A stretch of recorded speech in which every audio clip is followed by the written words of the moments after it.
প্রিয় বন্ধুগণ, আমরা বিরাম চিহ্ন ক্লাস 7-এ আমরা জানতে পারবো কমা এর ব্যবহার।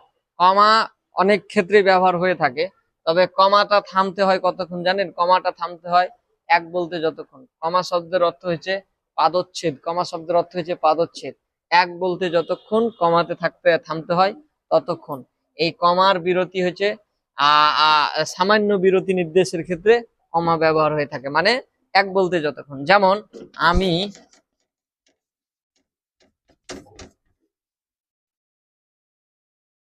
বললাম, এখানে কিন্তু অবশ্যই আপনি থামবেন। আমি বললাম তুমি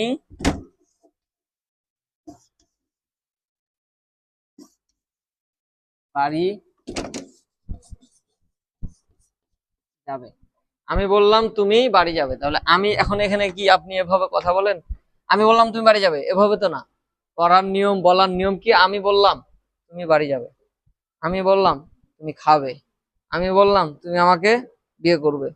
এই যে আমি বললাম, এই যে একটু থামলেন, এটা হচ্ছে এক বলতে যতক্ষণ ততক্ষণই কিন্তু থেমেছেন। তাহলে কমাতে থামতে হয় কতক্ষণ? এক বলতে যতক্ষণ। কমাতে থামতে হয় কতক্ষণ? এক বলতে যতক্ষণ। তাহলে কমা ব্যবহার হয় এক বলতে যতক্ষণ। ওখানে কি কমা ব্যবহার হয়? যে আমি বললাম তুমি কি বাড়ি যাবে। এরকম ক্ষেত্রে আবার কমার ব্যবহার যদি আপনি না দেন তাহলে কত ভুল হইতে পারে দেখেন। হ্যাঁ, অনেকে মানে পড়া অশুদ্ধ হয়ে যাবে। স্যান্ডেল খুলিয়া উজু করিবেন। স্যান্ডেল খুলিয়া, স্যান্ডেল স্যান্ডেল খুলে উজু উজু উজু, ঠিক আছে, এটা উজু করবেন করবেন না করিলে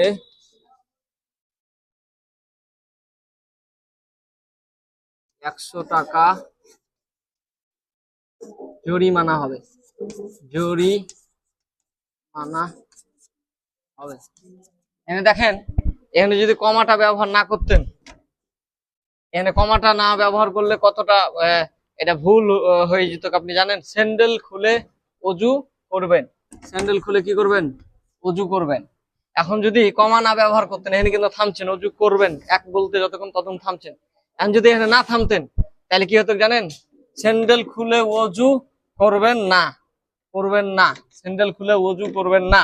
হ্যাঁ, করিলে 100 টাকা জরিমানা হবে। মানে আপনাকে স্যান্ডেল খুলতে মানা করছে যদি কমাটা ব্যবহার না করেন। দেখেন, কমাটা ব্যবহার করলেন না, তাহলে স্যান্ডেল খুলে উজু করবেন না, মানে স্যান্ডেল খোলা যাবে না, স্যান্ডেল পরে উজু করতে হবে, না হলে 100 টাকা জরিমানা করে দিবে।